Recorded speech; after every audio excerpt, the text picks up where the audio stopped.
Jóvenes, vamos a empezar por un poco como que aprovechamos el tiempo para que ustedes no se puedan ir, porque de verdad, de parte de nosotros, hay bastante expectativa por estar aquí en la universidad, porque obviamente queremos que se escuche lo que se piensa desde la cocina sobre las ciencias sociales. Entonces, vamos a empezar con Andrés Ugaz, que es cocinero, investigador de cocina, procede de las ciencias económicas, a la final le dejó la carrera menos mal para entrar al mundo de la cocina, que les aseguro que ambos han ganado mucho. Así que Andrés Ugaz, que es profesor en una escuela de cocina acá en Lima, acá los que hemos entrado conjuntamente son un grupo, todos cocineros de diferentes escuelas, y que están obviamente muy imbuidos en el tema de la investigación. Entonces Andrés va a volcar la experiencia que tiene como cocinero, aplicando por primera vez, vergonzosamente, es una vergüenza, así que Andrés Ugaz va un poco a contar. Partidaria, pero sí participativa. Un espacio como este es un espacio que se tiene que promover, porque la alimentación, lastimosamente, no ha tenido cabida en las ciencias sociales. Y en un país como el nuestro, en realidad es un tema bastante lamentable y vergonzoso. Yo estudié economía hasta el 9º ciclo, más o menos, y en el 9º ciclo le dije a mi padre que iba a ser cocinero. Cuando le dije a mi padre que iba a ser cocinero, hubo todo un terremoto familiar, y mi padre, estoy seguro que conversando con un compadre le diría: oye, nos salió cocinero, como decir, nos salió peluquero. En ese tiempo, la cocina para un varón era un tema sospechoso. Nosotros nos ponían siempre en el mal ejemplo, pero felizmente, de un tiempo acá, si algo bueno nos habla la globalización, es que los medios han permitido que la cocina se empiece a conocer como una profesión. Las ciencias sociales, estoy seguro que en mi caso, y en el caso de las personas que trabajamos, nos enseñaron que la cocina es mucho más que un conjunto de recetas. Empezamos a entender mucho sobre el tema de la cocina gracias a personas que vienen trabajando el tema, y tuve la suerte de conocer a Isabel Álvarez, la persona que más viene trabajando este tema hace 20 años, y con ella, junto con otras personas del Centro de Investigación, formamos el curso de metodología, planteamos el curso de metodología de investigación a las escuelas de cocina. Cuando empezamos este curso hace 2 años más o menos, nosotros pensábamos que nos íbamos a quedar probablemente con un 10, un 15% de todo el público al cual llegábamos, y que este 10-15% nos ayuden a trabajar el tema de las cocinas regionales. Nuestra sorpresa fue grande y grata al darnos cuenta que un alumno en cocina, en la escuela de cocina, se da cuenta que recibir las herramientas metodológicas para poder ir al encuentro de sus cocinas regionales lo compromete desde ya. La persona que trabaja las ciencias sociales a cualquier disciplina, en este caso a la cocina, es mejor persona. Hace poco conocí a un escritor peruano, muy joven él, se llama Daniel Alarcón. Este chico es el único peruano que ha publicado en el New Yorker de Nueva York. Este chico escribe crónicas. Cuando yo leí las crónicas de este chico, me llamaba mucho la atención que era una persona muy sensible. Tuve la oportunidad de conocerlo en un viaje que acabo de hacer a Estados Unidos, y este chico me contó que había estudiado antropología. Entonces entendí por qué una persona en las ciencias sociales puede tener una sensibilidad particular. En el caso nuestro, en el cual estamos trabajando el tema de la cocina, de las ciencias sociales dentro de la cocina, estamos formando felizmente chicos que hacen trabajos de campo, entrevistan al sujeto popular, hacen un informe de campo como lo hacen ustedes. El cocinero que entiende esto, entiende que la cocina es un ser vivo, que se abre y se cierra. Las redes de sociabilización, economía, religión de un lugar. En nuestro caso, también se da en el Perú, lastimosamente, como les decía hace un rato, no se ha trabajado mucho sobre ese tema. Nosotros creemos de que las personas que trabajan las ciencias sociales, en nuestro caso, en el tema de la cocina, son personas que están en la capacidad de entender la lógica con la cual se construyó una cocina. Y entender la lógica con la cual se construyó una cocina nos obliga a todos nosotros a desarrollar las cocinas regionales, no como un proyecto solamente de cocineros, sino de toda la población. Por otro lado, la propuesta que nosotros trabajamos es que podemos entender a través del entendimiento toda la radiografía o el diagnóstico que ustedes, señores de las ciencias sociales, van a tener que hacer cuando vayan a hacer un trabajo de campo. La alimentación, lastimosamente, se ha dejado de lado, pero y contamos con ustedes para hacer un trabajo sistemático, un trabajo en el cual se pueda desarrollar las ciencias sociales a partir del desarrollo de las cocinas regionales. En el tema de lo intangible, aquello que no podemos ver y tocar, pero felizmente está dentro de las cocinas, lo que tiene que ver con la tradición oral, hace algún tiempo, y siempre me gusta contar esta experiencia, hace algún tiempo tuve la suerte de probar en la Amazonía peruana un plato llamado la zarapatera, que es un plato preparado en el caparazón de una tortuga llamada el motelo, que es una tortuga de tierra. Y cuando probé esta sopa, tenía una persona, a una señora mayor, ella era como una jefe espiritual de la región en la cual estaba, y me iba contando, a medida que probaba esta sopa que era a base de la carne de esta tortuga, me iba contando lo que para ellos significaba comer esta carne de la tortuga. Como muchos de ustedes, también puse la misma cara cuando me dijeron que iba a comer carne de tortuga. Tuve la suerte de tener una voz en off que me decía que para ellos el motelo, la tortuga de tierra, que está vagando por la Amazonía, a veces está alrededor de un árbol que se llama el humus, un árbol que tiene como 40 metros. Y cuando la selva ruge joven, me decía la señora, de desórdenes climáticos, muchos de estos árboles caen y muchos de estos árboles aplastan a las pobres tortugas, que no las matan por el caparazón, pero las inmovilizan. Y las tortugas, la verdad, que no tienen que hacer mucho, no pueden hacer mucho. Lo único que hacen para sobrevivir es comer las hojas que tienen a lo largo de su cuello, que tampoco largo es. Llega un momento en que estas hojas se acaban y la tortuga tiene que enterrar la cabeza para comer tierra, porque el organismo de este animal le permite seleccionar líquidos y nutrientes que le van a permitir sobrevivir hasta que la savia de ese árbol se seque. ¿Cuántos años más o menos puede estar una tortuga como esta, señora? Más o menos 20 años, joven. Después de 20 años que ha secado esa savia, sale la tortuga a comer decentemente, a visitar probablemente a familia que no ven 20 años. Y lo más circular, hermano, que tiene esta historia es que la tortuga regresa a ese agujero que hizo su cuerpo a esperar allí la muerte. Entonces, joven, me contaba, para nosotros comernos la carne del motelo es ganarle la batalla a la vida todos los días, la tenacidad. ¿Quién no ha estado cargando un tronco mientras ha estado caminando? ¿Quién no ha tenido que comer al alcance de su corto cuello? ¿Quién no ha tenido que enterrar la cabeza para poder sobrevivir? ¿Y quién no ha tenido que regresar a su suplicio privado a esperar? Todas esas cosas nos pasan a nosotros y podemos entender a partir de esto que el ingrediente más importante de ese plato es justamente esta historia.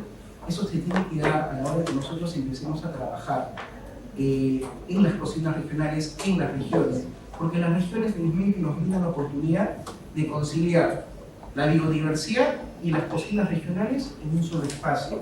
Esta es la única forma, señores, en las cuales podemos entender que comer es mucho más que llenarse el estómago, ser campesino es mucho más que trabajar la tierra, y la cocina de todos los días es mucho más que un conjunto de recetas. Muchas gracias.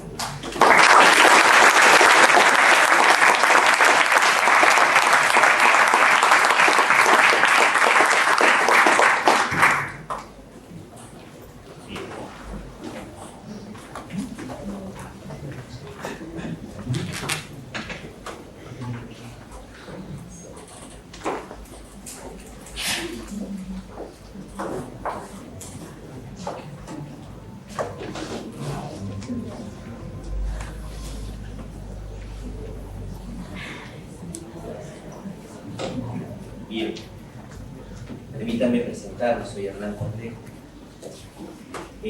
soy profesor de esta universidad, de esta escuela, pero me he formado en Arequipa, en la Universidad de San Agustín. Siempre fiel a mi tierra, sigo haciendo investigaciones a pesar de la distancia. En este caso he escogido como tesis doctoral la picantería arequipeña. Pero la picantería arequipeña está dejando de ser la humilde casa de paredes de sillar y techos de ramada por modernas y nuevas casas, zonas de ladrillo y cemento, de amplios jardines y salones capaces de albergar centenares de comensales. Estas picanterías, que son los templos del sabor, están siendo, ahora ya no se cocinan en leña, sino a gas y a queroseno. En la hora de los picantes ya no están confundidos los campesinos, artesanos. Va a estudiar los 3 procesos que ha vivido o que ha atravesado la picantería arequipeña. La picantería tiene 3 periodos. Y decimos que tiene 3 periodos porque la picantería es hija de la colonia. es la hija mestiza de la colonia. 2 siglos ha tenido el tiempo para macerar sus platos, ha tenido que pasar 2 siglos para fusionar y hacer una simbiosis de la comida morisca con la comida aymara y puquina. Desde 1540 a 1866, cuando se configura ese regionalismo, será la primera etapa que debe atravesar. Voy a explicar ahora las 3 etapas por las cuales ha atravesado la picantería. Francisco Mostajo decía que la chichería y la picantería son establecimientos, pero ambas denominaciones son sinónimos. No se trata de oficios distintos. Se llama lo primero por la fabricación de líquido y lo segundo por la confección de guisos, en la que entra como principal condimento el ají. El arequipeñista Vladimiro Bermejo considera que la picantería es una institución, es el club, es el café.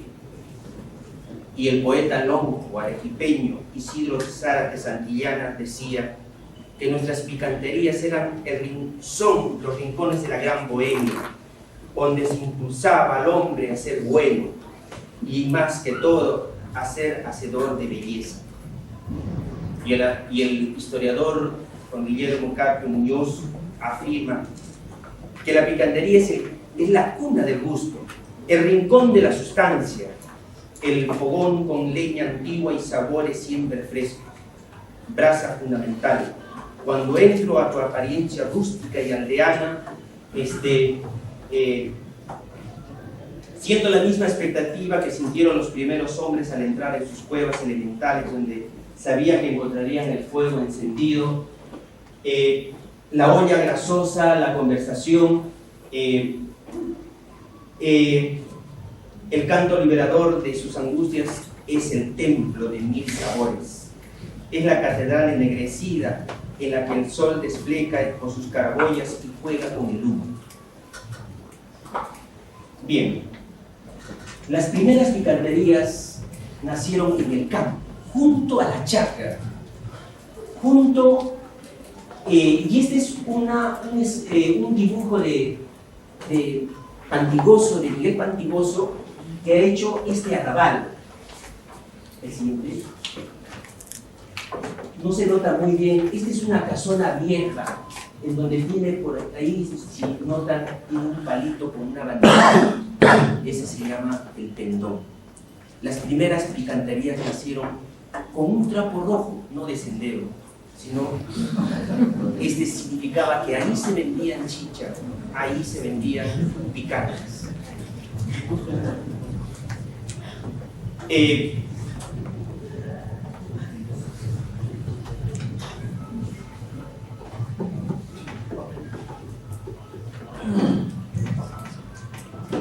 Luis Miguel Clave, en su estudio Trajinantes Caminos Indígenas en la Sociedad Colonial, siglos XVI y XVII, lo manifiesta.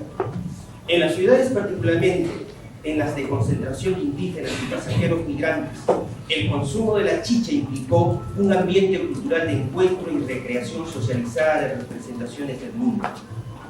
En otro documento de inicios de la colonia sostiene que curacas y mujeres mestizas eran propietarios de pulperías y también de tabernillas de venta de chicha y comida con bastante ají.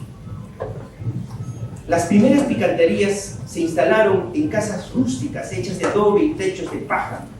Popularmente se la conoce en Arequipa como ramadas. Y décadas después en pequeñas construcciones de sillar. Sus comensales desde sus inicios fueron arrieros, comerciantes, viajeros, pasajeros que recorrían los circuitos comerciales del sur.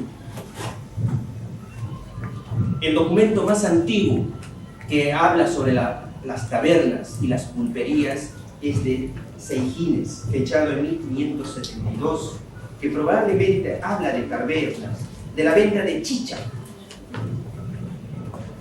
Estos asientos y tabernas estaban instalados en las afueras de las ciudades. En esta primera etapa de la picantería se configura lo siguiente. la identidad culinaria de los arequipeños. Las influencias de las cocinas aymaras y fujinas con la cocina morisca se amalgaman. De esta manera se crea una nueva cocina mestiza. Así lo sostienen los historiadores Bernedo Málaga, Alejandro Málaga, respectivamente.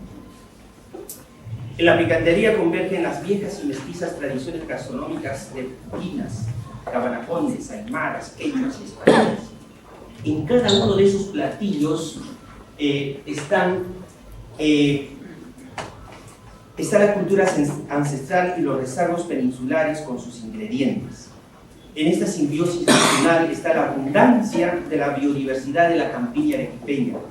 En los frutos de la tierra, la cebolla, los tomates, las calabazas, zapallos, acelgas, lacayotes, papas y diversas verduras que han dado una personalidad auténtica. Todo en torno al rocoto, en torno al ají, a la fuerza del ají, como lo afirma Juan Guillermo Carpio.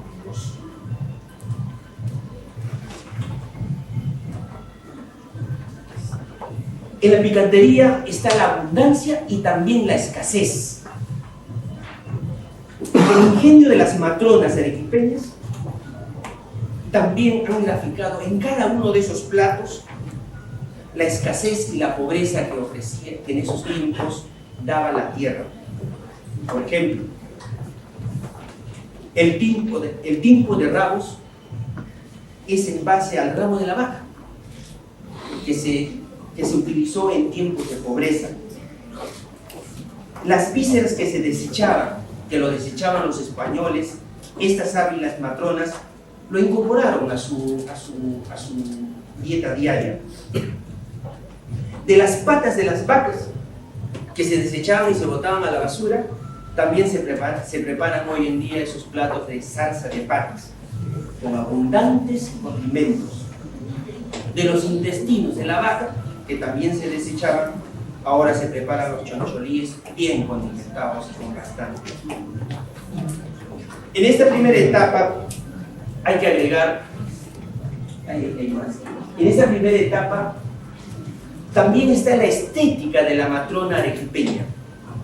Por ejemplo, el rocoto relleno, que ustedes ven, encendido de lustrosos colores, se asemeja mucho al volcán Misti de Arequipa.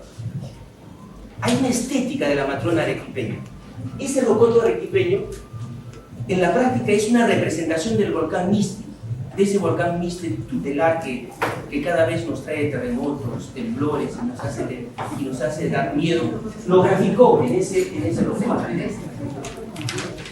Bien, y al final lo pone siempre su ponchito blanco para decir que ese es el Misti. En sus vasos de cristal de chicha están diseñados los portales de la Plaza de Armas. Por eso dicen, cuando brindan los arequipeños, hasta los portales, como señal que van a beber hasta la mitad del vaso. Otra característica de esta primera etapa es de que en la picantería solo se consolida un grupo social pobre. Los comensales son artesanos, zapateros, herreros, barberos, peluqueros, arrieros, comerciantes, soldados, curajas y principalmente peones y caballos de las chacras de la campiña arequipeña.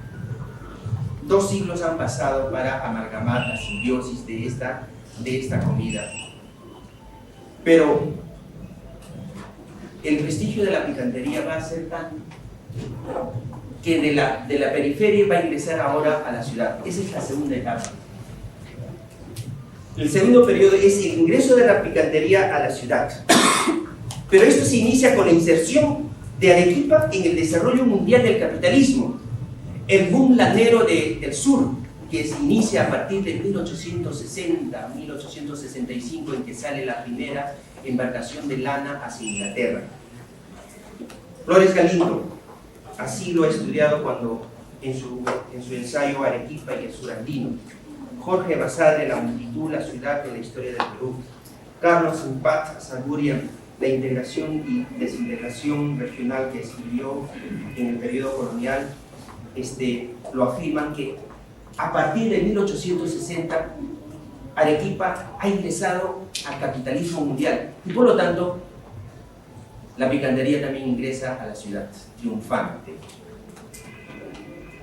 Esta es la mejor época, dicen los picanteros viejos. Se inauguran cerca de la ciudad la picantería Guasamayo, la Clara Barriga, la Polanco, la Salas, la Donata, la Rosas y Claveles, Bombo Roto, Rayito de Sol, el Submarino, la Milla Polonia, la Mundial, el Pato, Siete Palitos, la picantería, la pelea del león con el tigre. Esas son las picanterías famosas de esta segunda etapa. Ingresan cerca al Palacio de Justicia, a las fábricas de Gutiérrez. Está ahora la picantería triunfante en la ciudad.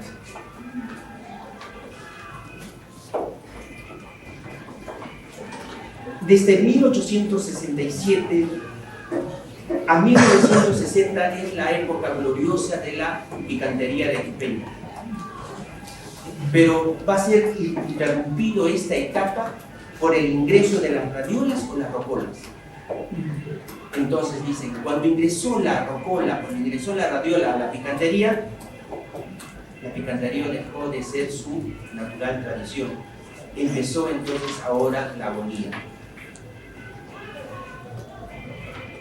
Cuando ingresa la radiola y la intensa migración a partir de 1960 hacia Arequipa y la pobreza extrema que invadió Arequipa, las picanterías de cercado fueron cerrando poco a poco sus puertas. Vladimiro Bermejo, que es un arequipeñista, dice que la picantería va muriendo porque ingresó la radiola y también el guayco andino se lo acabó por ocultar a las viejas picanterías. Este periodo termina entonces también por la presión tributaria de parte de la municipalidad y del Ministerio de Salud con ordenanzas y controles rígidos que terminan por ahogar a la mayoría de las picanterías del cercado a la ciudad. Entonces, a partir de 1960 va a ser la tercera etapa. La tercera etapa es de vuelta a la campilla, de vuelta al campo, cerca a las chacras. Las picanterías estaban al lado de las chacras, nuevamente florecieron y recobraron sus viejos comensales y nuevamente renacen, pero con otra perspectiva. Se van a convertir en establecimientos comerciales. A partir de 1960 aparecen, continúan su larga tradición, por ejemplo, la picantería Sol de Mayo, la Lucila, la Capitana, la Palomino, que van a destacar, pero ya no exclusivamente para peones y chacareros y longos. Ahora sus comensales van a ser los turistas. Desde entonces ha cambiado su fisonomía la picantería. Bien, quiero terminar esta, para dar también la oportunidad a nuestros compañeros. A ver, avanzamos. Más. Estas son las picanteras, las viejas picanteras arequipeñas. Seguimos. Ella es la Lucila. ¿Sí? Esta es la Lucila. Tiene 92 años. Actualmente tenemos registrados cerca de 80 páginas en unas entrevistas prolongadas que hemos realizado en el anterior. Y con eso termino.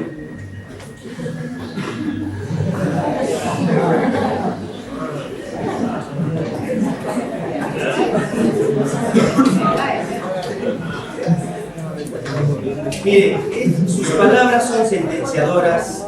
Rosila dice: con mi muerte, estos platos se irán a la tumba, igual que mi vaso y mi sombrero huacán.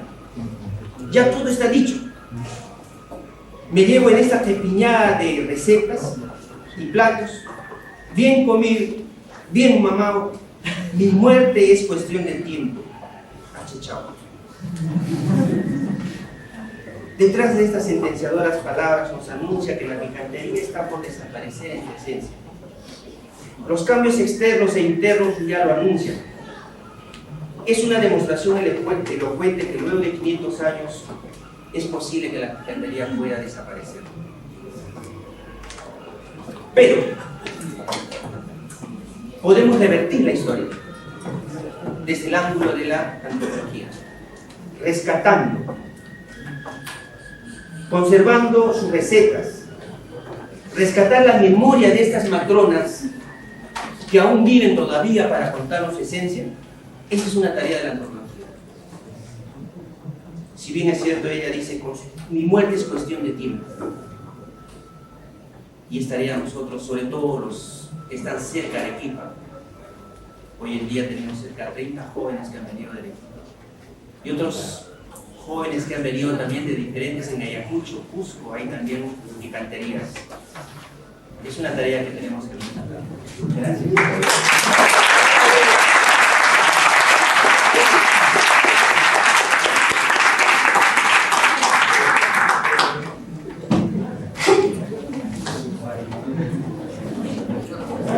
Este centro que hemos conformado hace poco está integrado por Andrés, por Marco y otras personas más. Entonces, Marco va a contarles a ustedes la experiencia que tiene y viene desarrollando como parte de su tesis de maestría aquí justamente en San Marcos. Bien.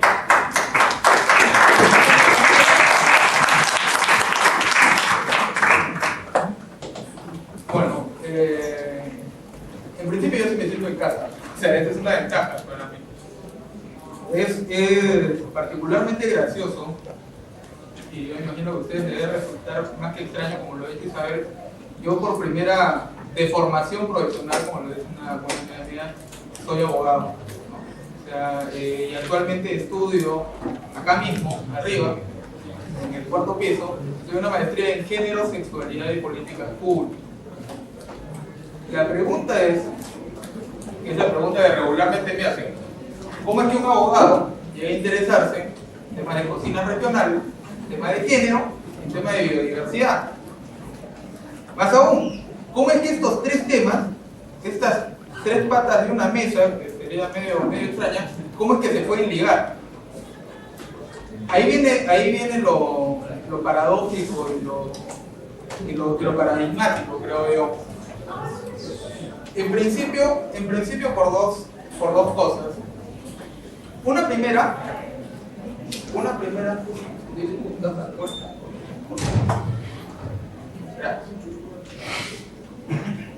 primera es que no debiera llamarnos a extrañeza. No debiera llamarnos a extrañeza porque creo que una de las formas en las cuales el conocimiento en general y las ciencias sociales en particular han de crecer es si tenemos una medida no solo multidisciplinaria, sino transdisciplinaria del conocimiento. O sea, si nosotros entendemos que a los antropólogos solamente les debe hablar los antropólogos, que a los abogados, a las abogadas solamente deben ser abogados y abogadas, entonces al final de cuentas vamos a ser como los caballos en las carreras del hipódromo que tenemos, nuestras anteojeras, miramos solamente la meta y no establecemos ningún puente de conexión entre los conocimientos que pueda brindarnos una disciplina u otra. Eso en principio. En segundo lugar, yo un poco lo que les voy a hablar está referido a la tesis de maestría que tengo pensada implementar. Como les digo, mi tesis de maestría está centrada en dos comunidades. Una se encuentra en el Valle del Mantaro, que algunos de ustedes me imagino que se han ido a Huancayo la deben conocer, está a 30 minutos de Huancayo, Chupaca. Y la otra es Andamarca, que bueno, está un poco más lejos de Huancayo, y que en realidad no pertenece al Valle del Mantaro, aun cuando regularmente se asume que forma parte de ahí, sino que pertenece a la cuenca del Punas, del río Punas, que es exactamente paralelo o limítrofe con el Valle del Mantaro. No voy a centrarme en sí en comentarles, no porque no sea interesante, sino en realidad porque me interesa más conversar, digamos, un poco más sobre la ligación que, a mi modesto entender, puede encontrar entre estos tres ejes temáticos que yo veo, ¿no? Que es género, biodiversidad y cocina regional. Pero, para decirlo en términos muy puntuales, el porqué de mi escoger estas dos comunidades es porque presentan realidades muy particulares, ¿no?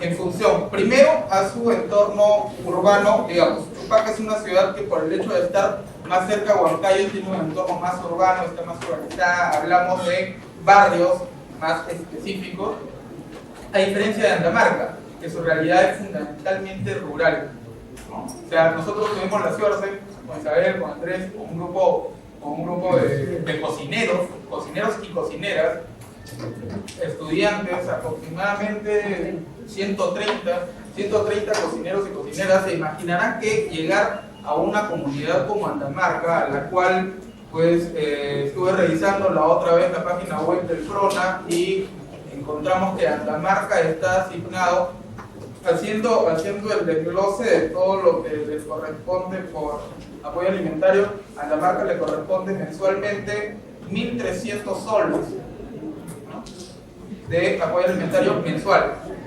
Estamos hablando de una población aproximadamente, yo imagino que esto con el censo actual va a modificarse, pero la última población que está comprendida en Andamarca alcanzaba a los 2.000 a 2.500. Ahora, esas cifras, por el tema de la violencia que afectó mucho a esa zona, deben de haberse modificado. Pero en todo caso, yo lo que les quiero transmitir es que esa imagen de ver a 130 chicos y chicas, estudiantes de cocina, enchaquetados, ¿no?, chaquetas de cocina, ¿se imaginan el impacto que debe haber tenido? O sea, yo lo único que quiero transmitirles es cuán vivificante puede ser esa realidad, esa situación en particular. Pero bueno, simplemente quería explicarles por qué es que el escoger estas dos realidades, una versión adicional sobre ello. La relación entre estas comunidades y su entorno biodiverso es distinta, es marcadamente distinta, y estamos hablando de una región geográfica muy similar. Estamos hablando del departamento y la provincia de Junín y el gobierno y la región Junín, ¿no? Entonces, pero en esa misma región, en ese mismo departamento, encontramos que, por el hecho de encontrarse en pisos altitudinales, la lógica de lo que decía Murra, ¿no?, o sea, los pisos altitudinales, los pisos psicológicos, esa existencia en dos pisos distintos hace que su relación con la biodiversidad, con su entorno biodiverso, sea distinta. Y eso se traslada a cómo es que se manejan comunalmente y familiarmente con su cocina, ¿no? Y a eso es a lo que quiero ir. A ver, para precisarles cuáles son hay 6 grandes preguntas que, digamos, en lo particular, para efectos de mi tesis, son las que me llaman la atención sobre estos 3 ejes temáticos. Una primera es, entendiéndola en el enfoque de género, es: ¿tienen igual percepción del acto de cocinar y del alimento en sí, tanto varones como mujeres? O sea, yo les pediría que un poco reflexionen sobre ello. O sea, efectivamente, hombres y mujeres pensamos lo mismo de cocinar. Más aún, establecemos las mismas jerarquías intrafamiliares respecto al alimento. O sea, un bistec es lo mismo o sea, se le sirve igual al padre o a la madre, al hijo o a la hija. Esas cosas que a veces pensamos que ya pertenecen al ocaso del olvido, la realidad es que siguen más que presentes y más que vigentes. Segundo, ya se nos estas dos comunidades en las cuales estoy trabajando, ¿qué importancia tiene en términos de poder y toma de decisiones familiares y comunales estas percepciones diferenciadas por cuestiones de género. Ustedes se preguntan, ustedes verán, por ejemplo, que en los programas de apoyo alimentario, cuando se establece el mapa de la pobreza en el Perú, ¿no?, se marcan, ¿no?, por zona. Entonces se asigna que a la zona de Andamarca le va a corresponder pues esta minucia que les mencionaba, que es un poco más de 1.300 soles, ¿no?, mensual, para una población, o sea, no alcanza ni siquiera a un sol mensual por persona. ¿Okay? Pero digamos, estos programas de apoyo alimentario toman en cuenta que existen diferencias intrafamiliares en el consumo de los alimentos basadas en cuestiones de género y más aún en cuestiones etarias, en cuestiones de edad. Para nada. Eso en los programas alimentarios no existe. Simplemente se plantea esta zona, ¿no?, en pobre. En esta zona hay pobreza extrema, o sea, todo el trapecio andino, ¿no? O sea, es una zona de marcada depresión en términos de pobreza. Pero acaso cuando uno va, fuera de que los programas alimentarios están pésimamente enfocados, porque lo que hacen, como lo dijo alguna vez un amigo psicólogo, el PRONA mucho lo que hizo en la sierra fue fideizar el alimento, ¿no? O sea, porque lo que hacían era enviar fideos, arroz, y eso no lo contrastaban con el hecho de que en realidad lo que estaba haciendo es ir en contra del manejo biodiverso que tenía esa comunidad, porque esa comunidad no consume fideos, pues no producen fideos, o sea, en realidad lo que producen son unas papas exquisitas y un conjunto de una variedad inmensa de papas, o sea, ese sería todo otro tema para conversar, ¿no? Pero fuera de que estos programas alimentarios están pésimamente enfocados, fuera de ello, ninguno de estos programas toma en cuenta que dentro de la familia, ¿no?, hay diferencias en el consumo de alimentos. O sea, no comen lo mismo padre y madre, no comen lo mismo hijo e hija, más aún, padres e hijos tampoco comen lo mismo. O sea, eso de que el pedazo más grande lo come el padre, eso que me lo refería a una de las personas que he entrevistado, Chupaquina, ella, Liubina Umboni, una persona espectacular, que me ha servido mucho para entender la realidad de Chupaca. Eso que ella me decía de que en las fiestas comunales, en la fiesta de su tierra, de su comunidad de Chupaca, cuando nacía un hijo, ¿no?, cuando nacía un hijo varón, era motivo de fiesta, ¿no? Cuando nacía un hijo, cuando nacía una hija, pues no era motivo de fiesta, ¿no? O sea, eso es real. O sea, eso no pertenece a los estudios que hiciera pues Daisy Núñez del Prado o Berta Núñez del Prado, no me acuerdo, en los años 60, ¿no? O sea, o en los 70. O sea, no, eso es real. O sea, eso todavía está presente. Y regularmente no es analizado desde las ciencias sociales. Segundo, no es analizado desde las políticas públicas, cómo estas son implementadas en el Estado. Y tercero, a veces sucede que en la misma cocina no visualizamos estas diferencias etarias y de género que se presentan. Tercera cuestión, tercera gran pregunta que me hago: ¿es o puede ser la cocina un espacio de ensanchamiento o constricción de las inequidades de género? O sea, yo sé que acá estoy chocando un poco con algunas lecturas que tenía, ¿no? Pero lo cierto del caso es que sobre esto no se ha reparado. Por ejemplo, en el Ande, respecto al manejo biodiverso, a la condición con la cual ya terminó ahora. Con un par de cosas más voy a hacer. Por ejemplo, Regularmente se asume que la mujer, ¿no?, es la preservadora de la biodiversidad, ¿no? Porque la mujer es la que cuida la semilla, ¿no? La mujer es la que cuida el alimento, lo transforma en alimento, o sea, el insumo lo transforma en alimento a partir del acto culinario, ¿no?, de la cocina. Esto es cierto, esto es real, y esto hay que relevarlo como corresponde, ¿no? Pero si nos quedamos únicamente en ese margen de relevancia de la mujer como preservadora de la biodiversidad, estamos ocultando, ¿no?, estamos ensalzando este hecho, ¿no?, y estamos ocultando el conjunto de otras inequidades que se presentan en la vida comunal.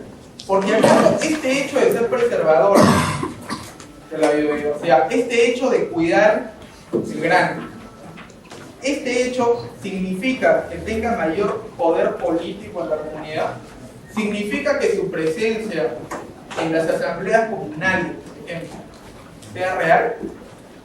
El hecho que cocine, la cocina misma, o sea, permite a la mujer, yo soy sincero, todavía no tengo una respuesta sobre eso. En realidad, lo que yo le decía a la mujer es un conjunto de inquietudes que esta investigación me está produciendo, ¿no? Este hecho de la cocina, si únicamente lo analizamos y lo focalizamos en el espacio doméstico, lo focalizamos como un elemento únicamente relevante, ¿no?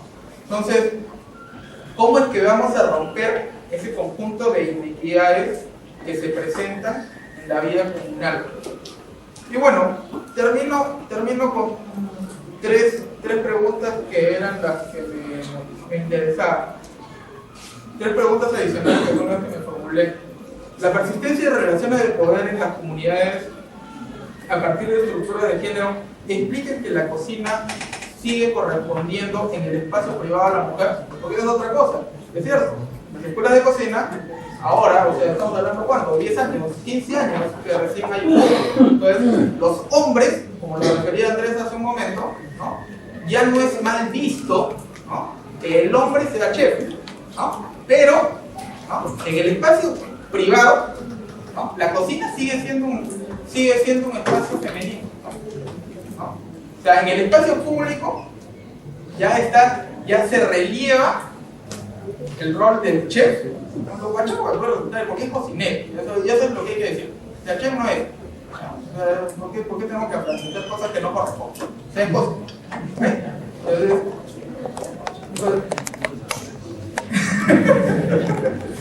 ¿Cómo que se volvió?